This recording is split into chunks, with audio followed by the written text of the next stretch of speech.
आइए तुलसी Tapovan YouTube channel में आप सभी भक्तों का बहुत बहुत स्वागत, मान और सम्मान है।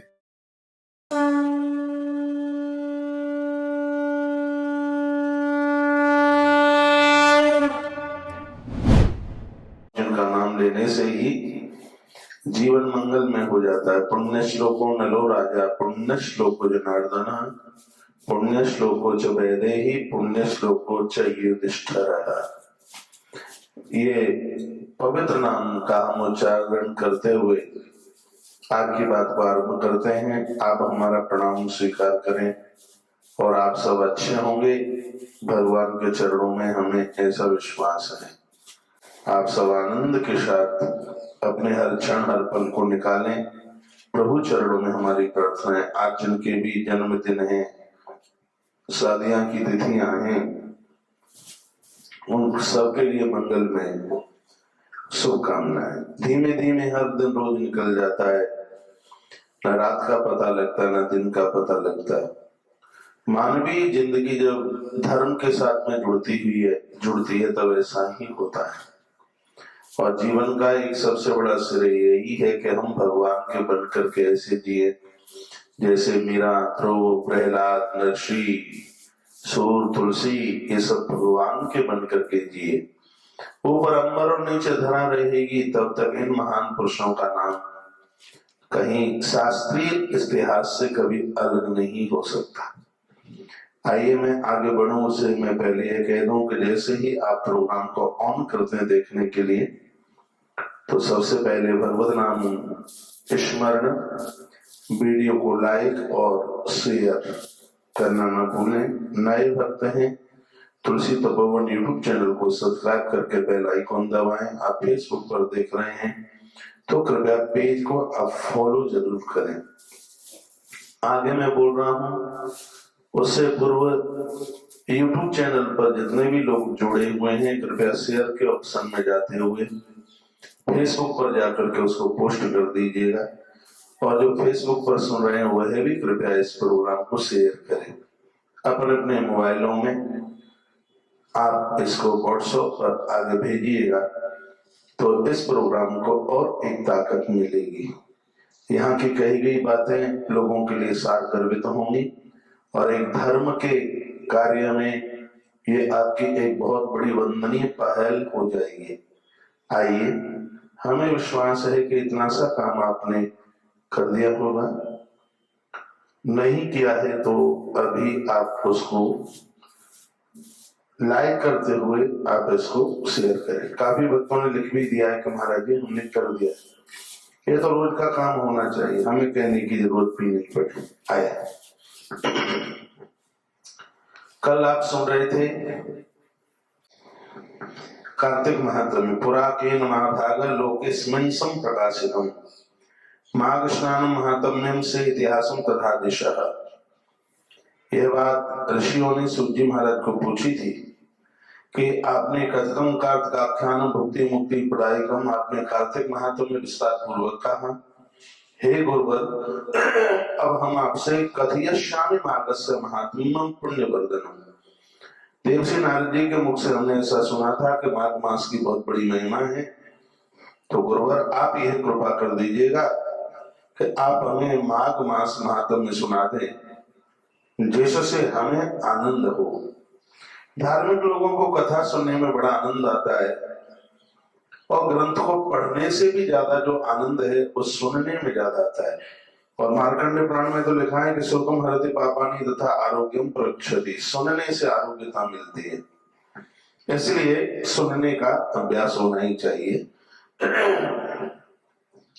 सूजी कहने लगे है सोनकृषियों, जैसे आपने हमसे बात करी है ना, यही बात एक बार एकदा पार्वती विप्र शंकर लोक संकरम प्रक्षवियो पीता सृष्ट्वा तत्क्षणाम्बुजम्। माँ पार्वती ने भगवान महादेव के चरण छूकर उन्हें के चरण स्पर्श करके यही प्रश्न किया था कि देवदेव महादेव भक्ता नाम भय प्रदाह प्रसीदनाथ विश्वेशा यत् प्रक्षित तद्दुदात्मना। हे देव, यदि आप मेरे ऊपर अति प्रसन्न हैं तो मैं आपसे एक बात पूछ लूं।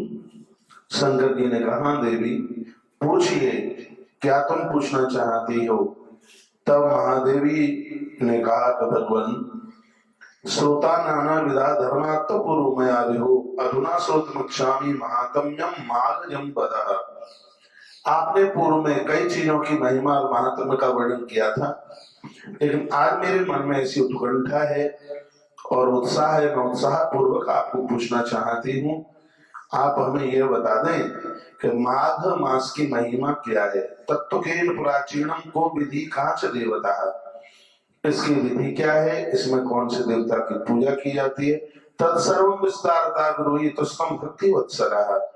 हे भक्त वत्सल भगवान, ये आप विस्तार पूर्वक कहिए।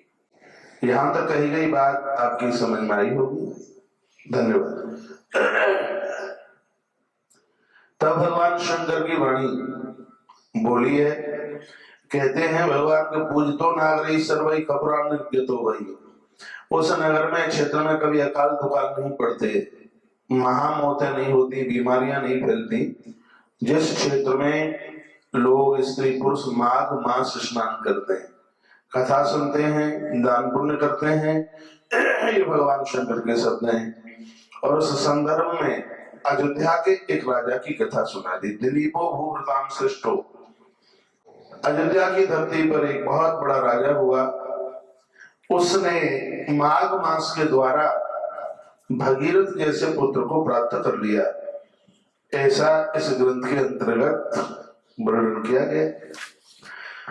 कहा राजा खेत के लिए गया था और उसको वहां पर एक साधु मिल गए, महात्मा मिल गए, और महात्मा का नाम था हरित ब्राह्मण। राजा ने उन्हें उनके चरणों में वंदन किया, प्रणाम किया। साधु का मिलना बहुत शुभ होता है, और जहां जहां संत महापुरुषों से मुलाकात हुई है वहां कोई एक विशेष घटना, अद्भुत घटना घटी है। जहां भी कहीं भी प्रहलाद को साधु मिले हैं तो घटना घटी है दिव्य।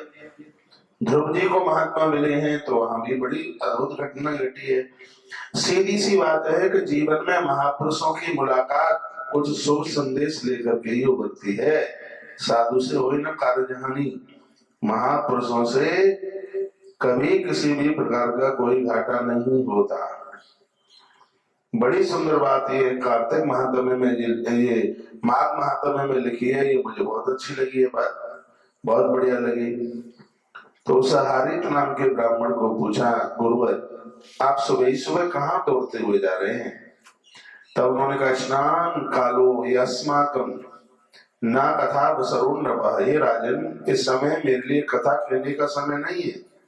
माघ का महीना चल रहा है और मैं थोड़ा सा विलम्ब हो गया हूं, और मुझे दौड़कर सूर्य उदित होने से पहले मुझे स्नान करना है। राजा दिलीप ने पूछा, गुरुदेव ऐसे स्नान की क्या महिमा है, इसके बारे में आप हमें बता देते। तो जवाब दे दिया कि स्नान की महिमा आप महापुरुष वशिष्ठ से जाकर के पूछ लीजिएगा, वो इसकी महिमा पूरी तुम्हें बता देंगे। वशिष्ठा आश्रमम यातः ऋषि वाक्या मनुस्मरणम। तुम वशिष्ठ के आश्रम पर जाकर के पूछना, वो तुम्हें पूरे विस्तार पूर्वक ये बात बता देंगे कि इस महीने की अपने आप में क्या महिमा है। महात्मा स्नान करने के लिए चला गया।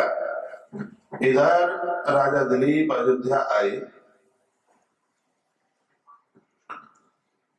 दूसरा दिन भोर हुआ, स्नान करके वो सीधे गुरुवर के आश्रम पर पहुंचे। स्नात्वा गच्छं वशिष्ठं तं प्रदक्षस्वं स्वकुल प्रभु। स्नान करके गए, मंदिर में स्नान करके जाइए, महापुरुषों से स्नान करके मिलिए, भले ही वो कितने भी आपके नजदीक हैं, करीब हैं। आप आश्रमों में रुके हैं तो इन बातों का भी, यहाँ नहीं कहीं भी, जब भी आप संतों को, गुरुजनों को प्रणाम करने को जाते हैं तो सबसे पहला काम ये है, स्नान करें। और तीर्थ जैसी पवित्र जगह पर तो रह करके भी भोर से पूर्व जो नहीं नहाता तो वो तो बड़े अपराध का मारा है। तीर्थों में जाके तो अरे वहां की मंगला का दर्शन करना चाहिए, मंगला आरती का दर्शन। अभी मैं 2 साल पहले कहाँ मायापुर में था, कलकत्ता से आके। इस्कॉन का बहुत बड़ा मंदिर बना है, मैंने बड़ी बड़ी जगह जगह देखी, बिहार जी के मंदिर की भीड़ हमने देखी है जो साल में एक बार मंगला होती है। मेहंदीपुर बालाजी की भी भीड़ हमने देखी है, सालासर की देखी है, पुष्कर में श्री विधाता ब्रह्मा जी के मंदिर में भोर की भीड़ देखी है। लेकिन जो मायापुर में जो एक उत्साह के साथ हमने महाकाल भगवान की भी भोर की भीड़ देखी, लेकिन जो मंगला में जो मायापुर में भोर में जो लोग एक उत्साह के साथ, कोई एक दिन के लिए, 2 दिन के लिए, 4 दिन के लिए चला जाएगा, लेकिन वहां पर बिल्कुल लाइफ टाइम रहने वाले लोग कैसे, बिफोर 4 o'clock 4 बजे से पहले मंदिर में जाके मंगला के जाकर के दर्शन करना, ये जीवन का एक बहुत बड़ा परिवर्तन है।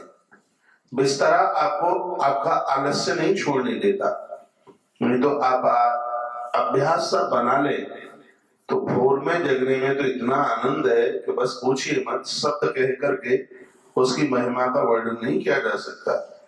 इतना आनंद आता है, सुबह भारी आनंद आता है।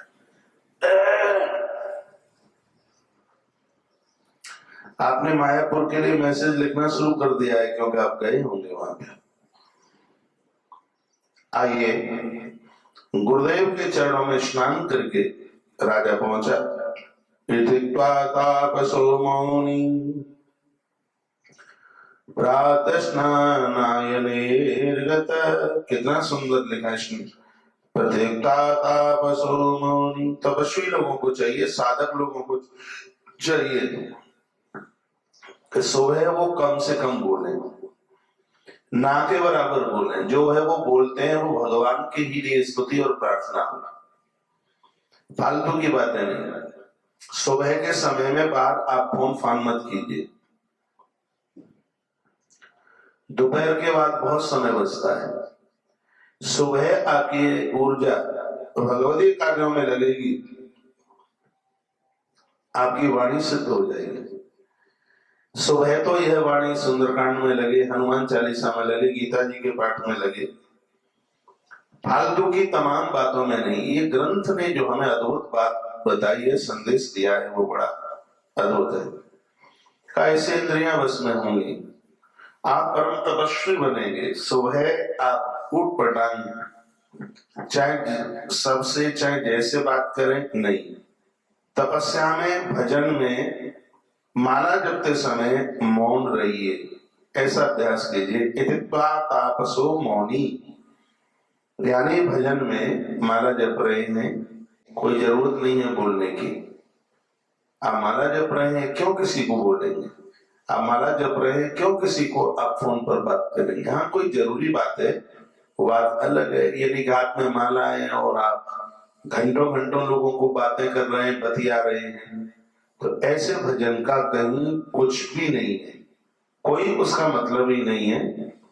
ऐसा होता है, प्रातः स्नाना ही निर्गता है।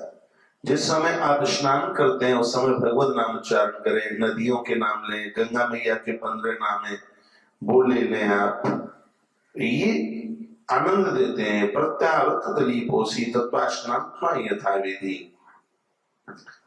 आज राजा दिलीप गुरुदेव के चरणों में आए, लंबे होकर प्रणाम किया और कहा, गुरुजी मैं इस समय वन से आया हूं और मैंने अभी आपको स्नान करके ही वंदन प्रणाम किया है, और गुरुजी मैं आपसे कुछ पूछना चाहता हूं, मेरे उन वाक्यों का जवाब आपके पास है। सानन्न मुनिनाम पृष्ठः कुशलम भूपति यदा तदा प्रवीद वचो राजा हर्षयन् मुनिमानसम्। गुरुदेव ने कहा, राजन तुम कुशल से तो है ना? राजा दिलीप ने कहा, गुरुदेव आपकी कृपा है, बहुत आनंद है, बहुत आनंद है, भारी आनंद है आपकी कृपा से। और जिसके ऊपर गुरुदेव की कृपा हो तो उसको जीवन में कई चीज की कमी हो सकती है। और कहते कहते राजा की आंखें भर आई, चरणों में मस्तूस कर रख दिया। दिलीप को गुरुदेव वशिष्ठ ने खड़ा किया और पूछा, क्या है मन में, क्या चल रहा है? तब कहा, गुरुजी मैं ऐसे ऐसे बन के लिए गया था, मुझे हारित नाम के महात्मा मिले, वो सुबह ही दौड़ते दौड़ते सरोवर में स्नान करने के लिए जा रहे थे। मैंने उन्हें कुछ पूछना चाहा तो उन्होंने कहा कि ये गुरुदेव वशिष्ठ से पूछना, वो सब बता देंगे। इसलिए मैं आपसे माघ मास की महिमा पूछने के लिए आया हूं। गुरुदेव, ये माघ मास किसने किया, इससे क्या मिलता है, इसकी विधि क्या है, ये आप सुना दें तो आपकी बहुत बड़ी कृपा होगी। तब गुरुदेव ने कहा, राजन, चतुर्णामपि वर्णानाम मासमाणाम च क्रिया। 4 वर्ण होते हैं, 4 आश्रम होते हैं, और चारों वर्णों को, चारों आश्रमों को ये अधिकार है माघ मास में स्नान करने के लिए। दानानि तद्दानानि यज्ञाच विधिस्तवः। बहुत बड़े बड़े यज्ञ करने का जो फल है माघ मास के स्नान करने से मिल जाता है। अधुना श्रोतुमिच्छामि माघ स्नाने च यत् फलम् विधेयं यत् दानेन तन्मे ब्रह्मन् मुने। इन्होंने, वशिष्ठ मुनि ने कहा, राजन, इसका विधान जो है वह हम आपको बताते हैं। वशिष्ठ ऋषि कहने लगे, क्या सम्यगुतम परम श्रेयो लोकत्रिहितावहम् निर्मलीकरणं तेन मुनिना वनवासिना। गुरुजी ने कहा, राजन, तुमने त्रिलोक के कल्याण के लिए ये बात पूछ ली है, माघ मास की स्नान वाली, इससे त्रिलोक का कल्याण होगा।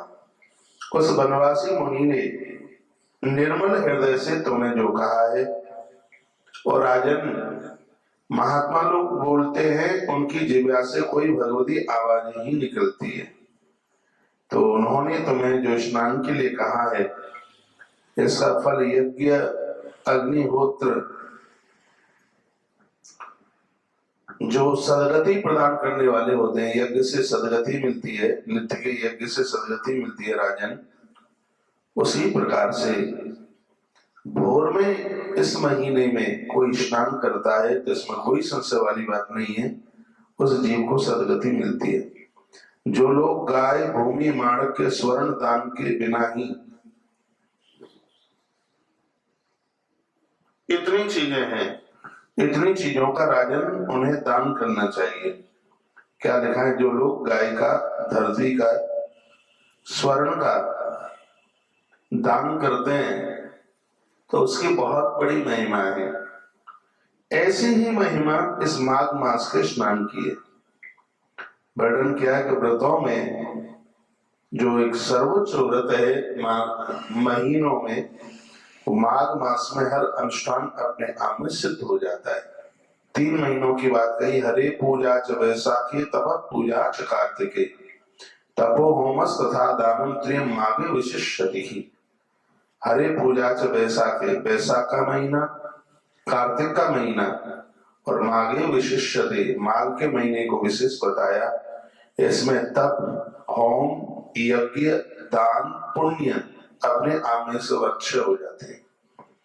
अक्षय यानी पुण्य क्षीण नहीं होते। ये तीनों के तीनों महीना ऐसे हैं सत्कर्म करने के लिए, हवन करने के लिए, दान पुण्य करने के लिए, यज्ञ करने के लिए। ये हमने महिमा समझी है, इसलिए तो 28 तारीख से यज्ञ आरंभ कर दिया है गौ तीर्थ में।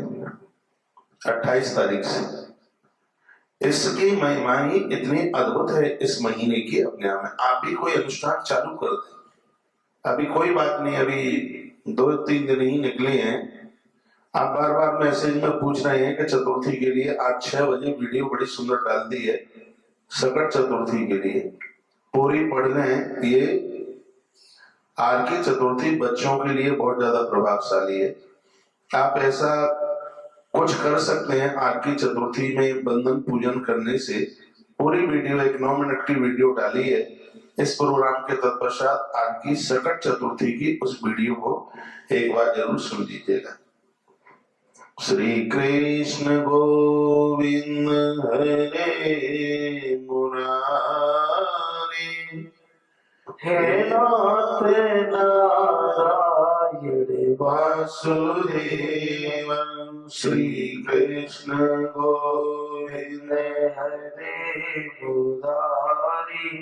हे नाथ नारायण वासुदेव। थोड़ा बीच में कीर्तन इसलिए कराना पड़ता है कहीं आप सो तो नहीं गए। श्री कृष्ण गोविंद हरे मुरारी। हे नाथ नारायण वासुदेवा। हे नाथ नारायण वासुदेवा। हे नाथ नारायण। जय हो। कैसा लग रहा है? हे नाथ नारायण वासुदेवा। हे नाथ नारायण वासुदेवा। श्री कृष्ण गोविंद हरे मुरारी। हे नाथ नारायण वासुदेवा। बोलिए बाल कृष्ण लाल की जय। हनुमान जी महाराज की जय। जय श्री राधे श्री राधे जय जय श्री राधे श्याम। तो गुरुदेव वशिष्ठ राजा दिलीप को कहते हैं सकामो वा प्रजाये वा हरे तत्वनापि वा काय शुद्धि वृत्ति भूता चतुर्दश स्नानजम फलम।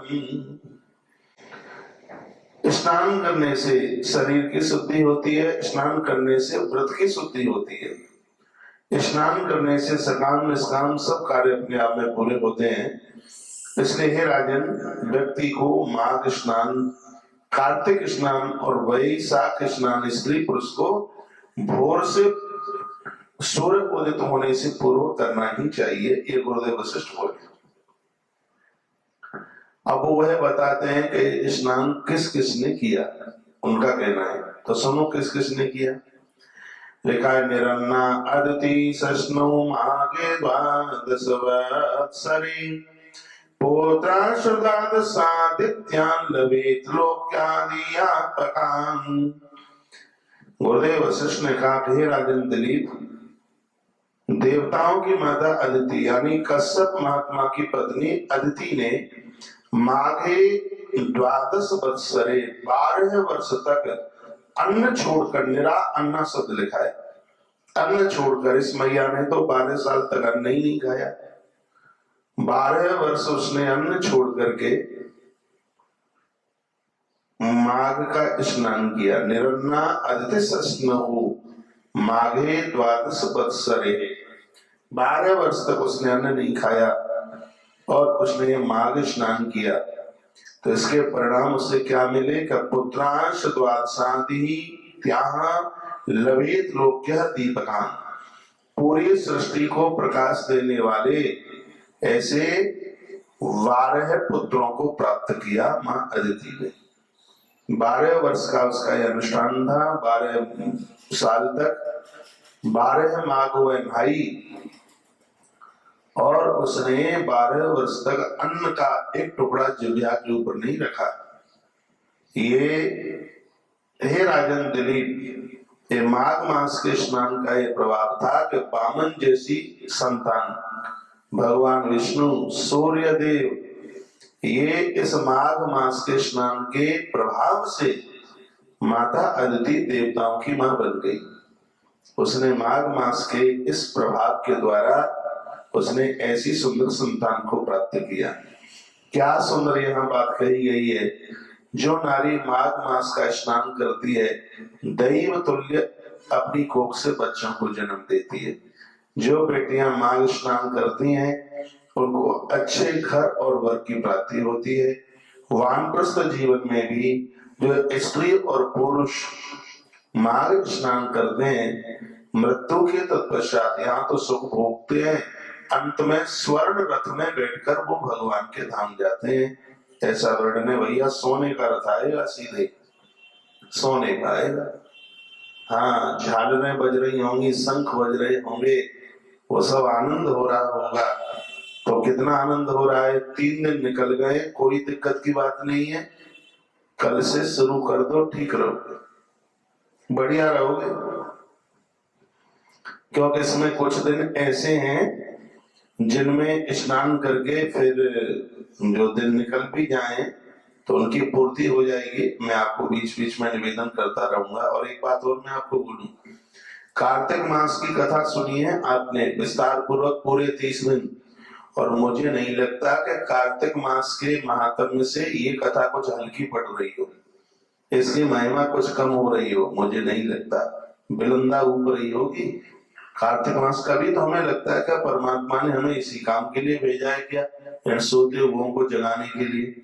पता ही नहीं है उन्हें मालूम ही नहीं है कि कार्तिक मास की इतनी बड़ी महिमा है।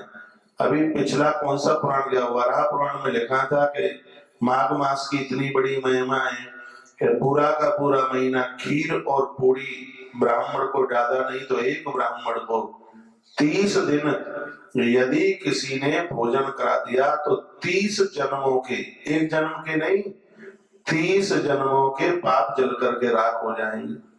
आज सकट चतुर्थी है, आज गुड़ का और तिल का और शकरकंदी का दान करने का भारी महत्व है।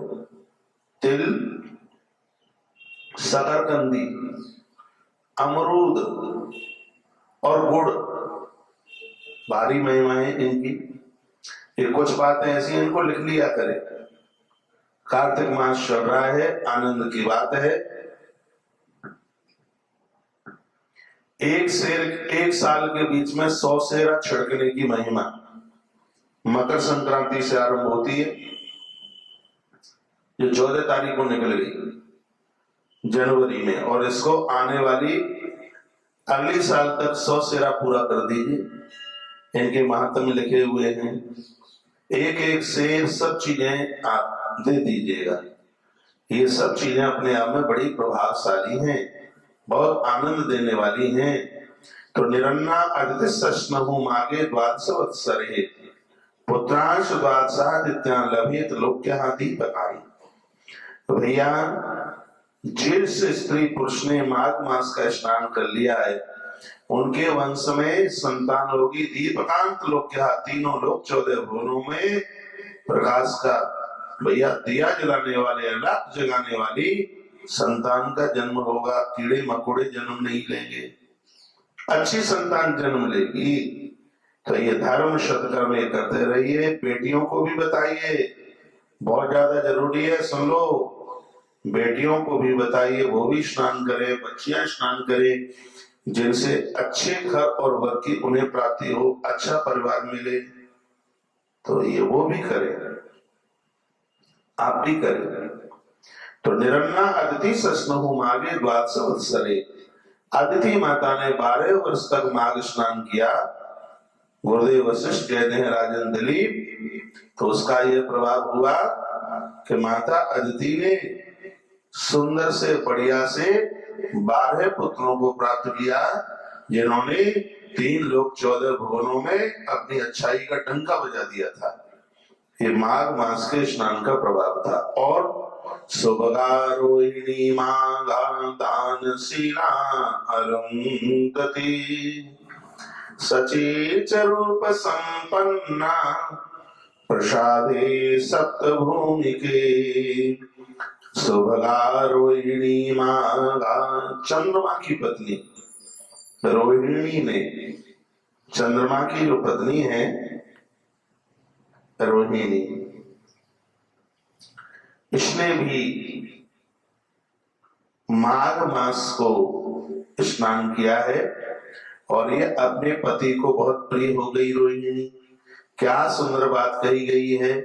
जो देवियां माघ मास स्नान करती हैं, जो बेटियां माघ मास स्नान करती हैं, विवाह के तत्पश्चात वह अपने पति को इतनी प्रिय होती हैं जितनी प्रिय भगवान शंकर को पार्वती प्रिय है। और ये बात भगवान शंकर भी सुना रहे हैं जगदम्बा को। तो जगदम्बा के चेहरे पर हंसी आ गई, पार्वती के चेहरे पर हंसी आ गई, क्योंकि माँ पार्वती ने पूछा था, नाथ है बताओ आप हमें इतना क्यों चाहते हैं, आप हमें इतना स्नेह क्यों करते हैं। भोलेनाथ ने जितने भी जगदम्बा के जन्म हुए थे तो सब मस्तिष्कों की माला बनाकर अपने कंठ में डाल ली थी। तो कहा कि प्रभु आप हमें इतना स्नेह क्यों करते हैं, इतना प्रेम क्यों करते हैं, राज बता दीजिए।